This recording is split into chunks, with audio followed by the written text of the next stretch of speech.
Before you get too excited about the audio effects that came with Final Cut Pro, we should be clear about what Final Cut Pro is and is not. Final Cut is a great way to edit, both video and audio. It's also not a bad way to create a rough audio mix. But it is not a full-featured audio finishing tool. Its clip-based architecture is great for video, but if you're working with a lot of audio effects, it's best to use a track-based editor and mixer like Soundtrack Pro, which is bundled with Final Cut Studio. Think of Final Cut as phase 1 when it comes to audio. Once you lock your edit, send your audio to Soundtrack Pro for your final mix and sweetening. Export a mix down, and bring it back into Final Cut to reassemble with Picture for final output. It's a process known as round-tripping, which we'll come back to in a later lesson. That said, click back to the sound sequence and play through the Annie noise clip. We worked really hard. There's a nasty AC hum which makes the clip unusable as it is. We trained and rehearsed about 3 times a week. So let's fix it with one of Final Cut's filters. There are several ways to add filters to a clip, but to apply them from the effects menu, the clip must be open in the viewer with nothing else selected in the timeline, or just select the clip in the timeline. Now go to Effects, Audio Filters, Final Cut Pro, Hum Remover.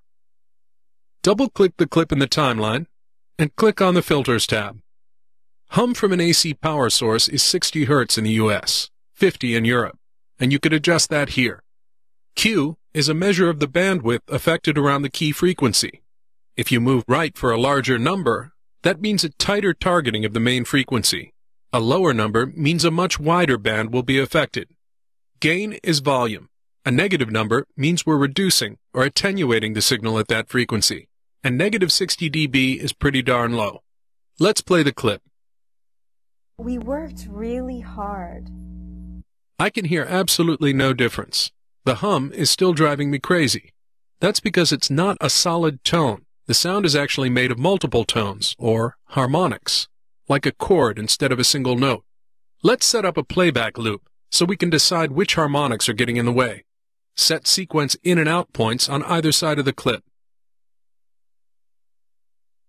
Go to the View menu and turn on Loop Playback, or use the shortcut Ctrl-L. Then hit Shift// for play in to out. We worked really hard. As it plays, click the harmonic checkboxes one at a time. We trained and rehearsed about 3 If it doesn't times a affect the week. sound, We leave it worked unchecked. really hard.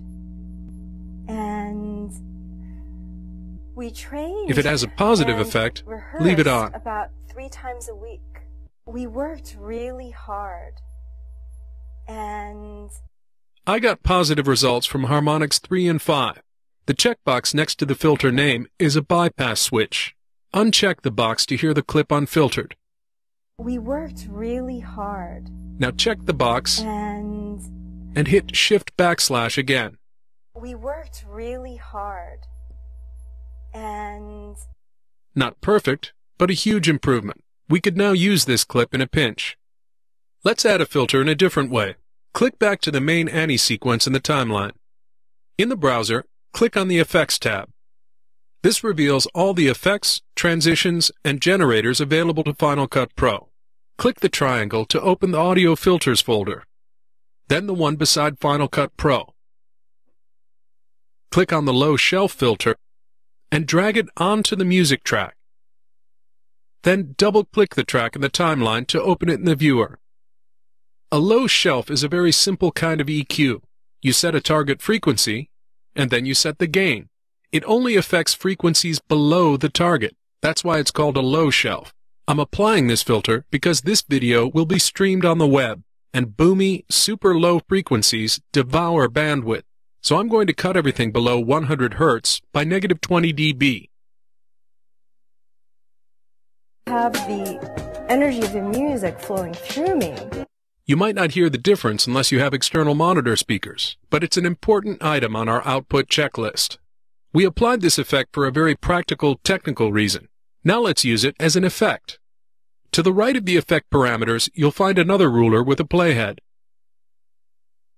This is the keyframe graph area, and this is where you can keyframe your effects. Any parameter that has a keyframe button beside it can change over time. We're already fading out the level of this clip over the last 4 seconds, so hit Shift-O to go to the clip out point. Now hit Shift left arrow twice to go back 2 seconds. And hit the frequency keyframe button. A blue keyframe is added to the graph.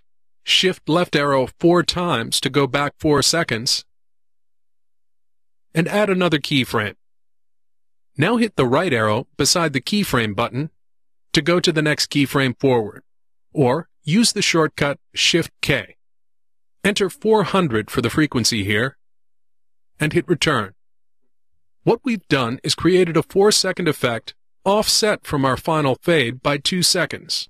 The range of frequencies attenuated by the low shelf will get higher and higher, removing more and more bass and on into the mid-range, adding an additional faraway effect to the fade-out.